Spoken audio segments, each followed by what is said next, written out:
Hello everyone, welcome to my channel. कैसे हैं आप सब? आई होप आप सब बहुत अच्छे होंगे।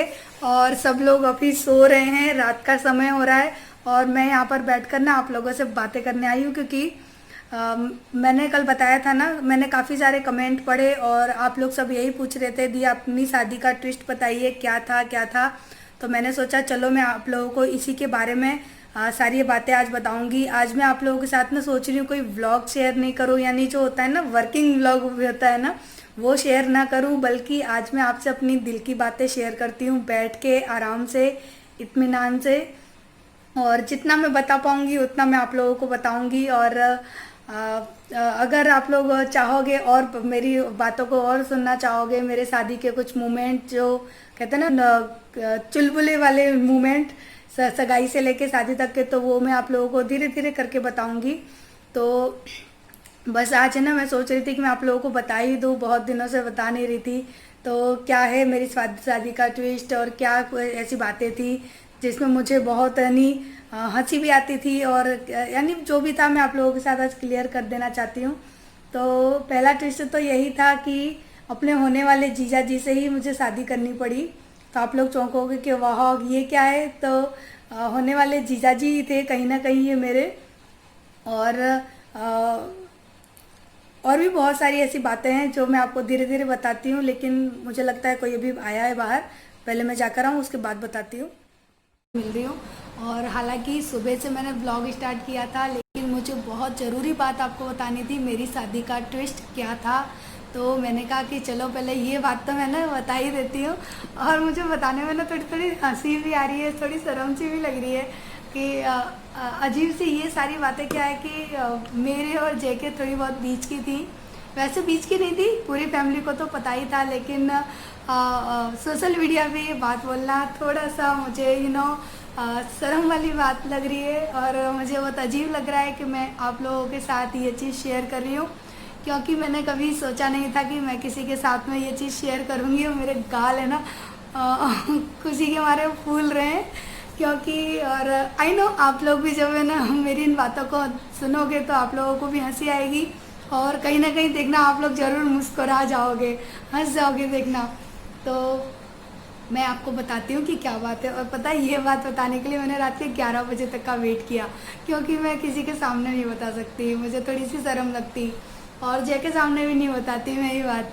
तो चलो मैं फाइनली आपको बता देती हूँ कि क्या बात थी।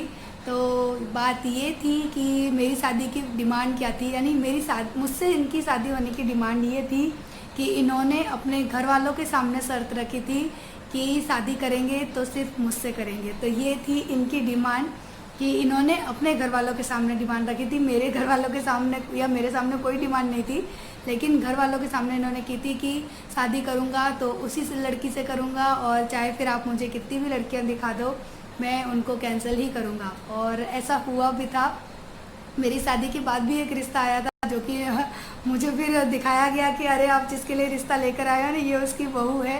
तो ये मेरे सामने की घटना है, और मैं बहुत हंसी थी कि मेरी शादी होने के बाद भी मेरे हस्बैंड के लिए रिश्ते आ रहे थे। तो इस तरह की कुछ बातें थी। और शादी से 2 साल पहले ये मुझे जानते थे, वैसे नहीं पूरा कहते हैं ना पूरी तरह से नहीं जानते थे, लेकिन हाँ इन्होंने मुझे देखा था और मैंने भी देखा था इन्हें, बट मैंने इन्हें नापसंद कर दिया था। लेकिन वो रिश्ता मेरे लिए नहीं आया था, वो रिश्ता आया था किसी और के लिए, लेकिन मैं किसी और के लिए भी इनको नापसंद करके आई थी। मैंने कहा था कि नहीं ये मुझे तो पसंद नहीं है, मैंने कहा अगर तू इससे शादी करेगी तो मैं तो उससे रिश्ता ही नहीं रखूँगी, यानी मैंने इस तरह बोल दिया था। और वो रिश्ता कैंसिल हो गया था, क्योंकि ना वो रिश्ता किसी और का नहीं, एक्चुअली मेरी दीदी के लिए ये मेरी दीदी को देखने के लिए आए थे, साथ में मैं भी थी। और अब आप समझ गए होंगे कि फिर ये रिश्ता मेरा कैसे हो गया, क्योंकि मेरी दीदी इनसे थोड़ी ज़्यादा पढ़ी लिखी थी। मेरी दीदी PhD की हुई है, बीच वाली। और हम लोगों को ये रिश्ता पसंद नहीं आया था, हालांकि ये भी काफ़ी पढ़े लिखे हैं। और आप लोग पूछते हैं ना मेरे हस्बैंड की क्वालिफ़िकेशन क्या है, मेरे हस्बैंड कंप्यूटर इंजीनियर हैं। तो इन दोनों की हालांकि दोनों की पढ़ाई बिल्कुल सेम थी, लेकिन फिर भी क्या है कि हम लोगों को ये पसंद नहीं आए थे, एक्चुअली मुझे पसंद नहीं आए थे बिल्कुल भी। और मेरी दीदी से इनकी शायद 1 साल की एज भी कम थी, क्योंकि वो मुझसे 1 साल बड़ी थी, और मेरी और जय की बिल्कुल सेम एज है, कोई भी 2-4 महीने का भी अंतर नहीं है। तो एक तो ये रीज़न था कैंसिल करने का, और फिर सच बताऊं तो हम लोगों को तो पसंद ही नहीं था कि गांव में आके शादी करें। मेन रीज़न यही था कि हम गांव में शादी नहीं करना चाहते थे, क्योंकि मेरी दीदी PhD MPhil करी हुई, और मैं तो चलो तब भी इतनी ज़्यादा पढ़ी लिखी नहीं थी, लेकिन मेरी बहन बहुत पढ़ी हुई थी। तो उसके अकॉर्डिंग हम लोगों ने ये रिश्ता कैंसिल कर दिया था पापा से कह के कि हमको इस फैमिली में शादी नहीं करनी है, क्योंकि इनका जो बैकग्राउंड था ना वो बहुत बहुत बहुत यानी 20 साल पुराना, आज से 20 साल पुराना इनका बैकग्राउंड था। तो वो सोच के डर के हमारे शादी कैंसिल कर दी थी। उसके बाद सारी बातें क्लोज़ हो गई। और मेरी शादी का ट्विस्ट ये था कि जैसे कि होता है ना कि लड़की वाले देखने जाते हैं, हमारे वहाँ पर ऐसा होता है कि लड़की वाले जाते हैं लड़का देखने, पसंद आता है, तय करते हैं, उसके बाद शादी होती। बट मेरे साथ कुछ अलग था। मेरे साथ ये था कि लड़के की डिमांड आई थी कि मुझे इस लड़की से शादी करनी है, और मैं ना अवॉइड करती थी कि नहीं पापा आप देखने चले मत जाना न, वरना अच्छा नहीं होगा।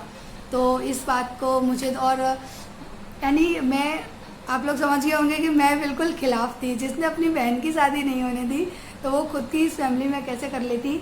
और मुझे लगा कि मैंने मना कर दिया है तो सब कुछ ख़त्म हो जाएगा, पापा नहीं करेंगे। और फिर मेरे साथ इतना बड़ा धोखा हुआ कि मेरी सगाई के 15 दिन पहले मुझे पता पड़ा कि मेरी सगाई उसी इंसान के साथ हो गई है जिसको मैंने इतनी बार कैंसिल किया, इसकी फैमिली को मैंने इतनी बार कैंसिल किया। तो और मुझे मेरे पापा ने बताया भी नहीं था, क्योंकि वो जानते थे कि ये बहुत ज़्यादा गुस्सेल है, यानी गुस्से वाली है, ये घर छोड़ के भाग जाएगी। तो ऐसी कुछ बातें थी, बहुत सारी ट्विस्ट थी। मैं आपको बताने जाऊंगी ना तो आप लोग मेरी शादी की शुरुआत से लेके शादी के कुछ सालों तक की जो मेरी स्टोरी थी ना, वो बहुत ही रोमांटिक, बहुत ही इंटरटेनमेंट वाली, बहुत ही खुशियों से भरी थी। ये जो कुछ पल थे ना मेरी सगाई से पहले से लेके, यानी मेरी जब शादी दिवाली पे तय हुई थी और मार्च में मेरी शादी हो गई थी, 6 महीने का भी अंतर नहीं था। I think October, November, December, January, February, March, yes 6 महीने के अंदर ही मेरी शादी, सगाई सब कुछ कंप्लीट हो गया था। तो अक्टूबर नहीं, अक्टूबर के एंड में, दिवाली कब आती है, नवंबर में आती है ना, शायद नवंबर में। दिवाली के भी 6 महीने, दिवाली के भी एक 15-20 दिन बाद मेरे पापा आए थे, यानी ये मान लीजिए 4 महीने में चट मंगनी पट ब्याह मेरा हो गया था। तो बहुत सारे ट्विस्ट हैं, 2-4 मैंने आप लोगों को बता दिए, और बहुत सारे हैं। फिर इनको मैंने पसंद कैसे किया, फिर इनसे मेरी सगाई कैसे हुई, ये बहुत सारी बातें हैं।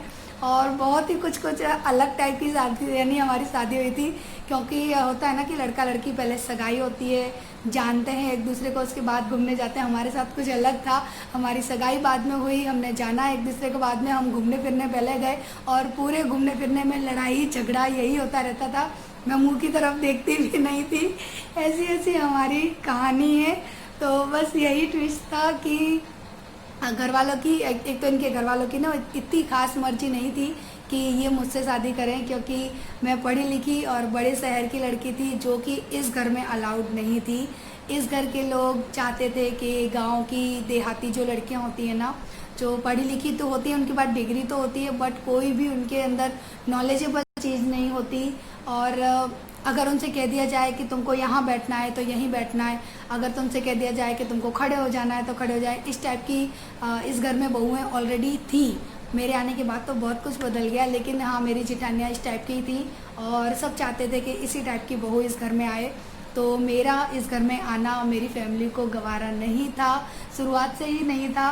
और अब आप लोग ये भी समझ गए होंगे कि इसी वजह से शायद मेरी फैमिली कहीं ना कहीं मुझसे दूर है, क्योंकि उनका मन जो होता है ना, दिल मुझसे कभी नहीं मिला। एक वो पढ़े लिखे का अंतर और एक न पढ़े लिखे का अंतर हमारी पूरी फैमिली के बीच में आज तक रहा है, और मुझे लगता है कि वो हमेशा से रहेगा। क्योंकि अगर मैं आपको अपनी ससुराल दिखाऊं, एक मैंने वीडियो में दिखाई भी है मेरी ससुराल, और मेरे घर का जो रहन सहन है वो सब मैंने दिखाया है, जो कि मेरे अकॉर्डिंग बिल्कुल भी नहीं है, मेरे रहन सहन के अकॉर्डिंग बिल्कुल भी नहीं है। तो यही सारे छोटे मोटे रीज़न हैं जो रिश्तों को दूर करे हुए हैं, और ऐसा कुछ भी फाइट, कुछ भी झगड़ा नहीं है। लेकिन बस शायद मेरा इस घर में आना ही गलत डिसीजन था जय का, कि वो मुझे इस घर में लेकर आए। तो शायद ये उनका डिसीजन गलत था, इसी वजह से फैमिली का प्यार नहीं है, लेकिन हाँ हम दोनों के बीच में बहुत प्यार है। और जय अपने आप को, मुझे मेरे मुँह से नहीं कहना चाहिए, लेकिन जय अपने आप को बहुत किस्मत समझते हैं। वो हमेशा यही कहते हैं कि मैंने तुझे चाहा और मैंने तुझे पाने की कोशिश की और मैंने तुझे पाकर भी दिखाया। इनके ये 3 शब्द है ना, मुझे बड़ी हंसी दिलाते हैं। बोलते हैं जो चाहता हूँ वो हासिल कर लेता हूँ, तुझे चाहा तुझे हासिल कर लिया। और बहुत सारी मेरी जो स्टोरी है ना, अच्छा किसी दिन अगर आपको फुर्सत से सुनाऊंगी तो आप लोग खुद हंसोगे कि वाह दी आपकी स्टोरी कितनी अच्छी है। तो कहते हैं ना, रंग रूप से कुछ नहीं होता और इंसान का मन मिलना चाहिए। तो जैसे शादी करके मेरी ज़िंदगी कहीं ना कहीं बहुत ज़्यादा बेस्ट रही है। और फैमिली इशूज़ हर घर में होते हैं, हर रिश्ते में होते हैं। तो थोड़े बहुत मेरे रिश्ते में भी थे, मेरा भी रिश्ता कभी कड़वा हो गया था, लेकिन कहते हैं ना कि अगर हम समझदार हैं, हम संभाल सकते हैं चीज़ों को, तो हम संभाल लेते हैं। तो मेरे रिश्ते को कड़वा होने से मैंने संभाला और आज देखिए मेरा रिश्ता किस मुकाम पर है, जो कि आप लोगों के साथ में मैं शेयर कर रही हूँ। तो अपने आप को मैच्योर बनाइए अपने रिश्ते के साथ। और मैंने अपनी फैमिली के रिश्तों में भी अपने आप को बहुत मैच्योर रखा था, लेकिन मेरी मैच्योरिटी है ना यहाँ पर गई भाड़ में, वो चली ही नहीं, क्योंकि बहुत अंतर है मेरी सोच में और मेरे परिवार वालों की सोच में। ज़मीन आसमान तो बहुत एक बार को मिल भी सकते हैं, क्योंकि कहते हैं ना कि हम अगर बहुत दूरी तक देखते हैं ना कहीं ज़मीन आसमान का जो मिलान है ना वो हो जाता है, लेकिन मैं आपको वो पूरी तरह से अभी समझा नहीं पाऊँगी। क्षितिज की और अगर हम देखते हैं ना तो वो मिलान हो जाता है, लेकिन मेरे और मेरी फैमिली का जो कॉम्बिनेशन है ना वो आसमान और पाताल है, जो कि कभी नहीं मिल सकता। तो आई थिंक आप लोग समझ गए होंगे थोड़ा बहुत तो कि यही ट्विस्ट था मेरी शादी का, कि जय ने अपने घर वालों की कहीं ना कहीं बिना मर्जी से मुझसे शादी की थी। वो लोग नहीं चाहते थे कि कोई पढ़ी लिखी और इस तरह की हाई लेवल सोच की लड़की आए। हालांकि मेरी कोई हाई लेवल सोच नहीं थी, पर उन लोगों को लगता है ऐसा। मैं तो बहुत ही नॉर्मल सिंपल हूँ। आप लोग तो, मुझे तो काफ़ी लोग कितने कमेंट करते हैं कि तू गाँव की लगती है, तू ऐसी लगती है वैसी लगती है। और क्या बताऊँ, बस कई बातें हैं, क्योंकि मैं जब कुछ बोलने जाती हूँ ना तो मैं एक्स्ट्रा ऑर्डिनरी बोल जाती हूँ, और इसकी वजह से मैं थोड़ा अपने आप को कंट्रोल कर करके बोल रही हूँ। तो बस यही सारी चीज़ें थी, छोटी मोटी चीज़ें थी जो मैंने आप लोगों के साथ में शेयर करी। और ऐसा नहीं है कि मेरी शादी में कुछ ऐसी डिमांड रखी थी इन्होंने, डिमांड इनकी मैं ही थी। तो इन्होंने अपने घर वालों के सामने डिमांड की, मेरे पापा के सामने डिमांड रखी कि ज़बरदस्ती करी मेरे पापा के साथ की शादी करूँगा तो आप ही की लड़की से करूँगा और आपको ये रिश्ता मानना पड़ेगा।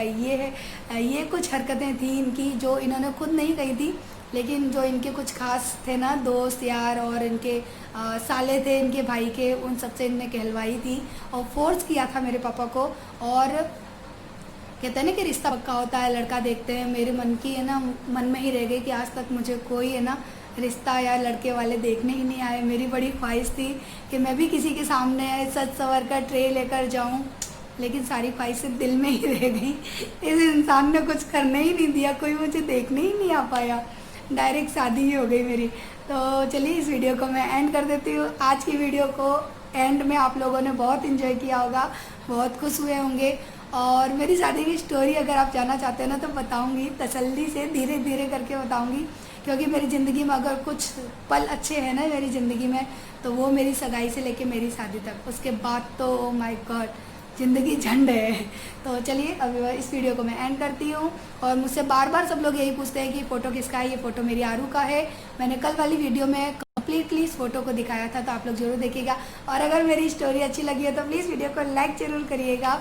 तो चलिए कल मिलते हैं हम नेक्स्ट वीडियो में, तब तक के लिए करती हूँ बाय बाय। और प्लीज़ लाइक करके जाइएगा, अगर चैनल पर नए हैं तो सब्सक्राइब भी कर लेना। Bye bye, good night, bye bye.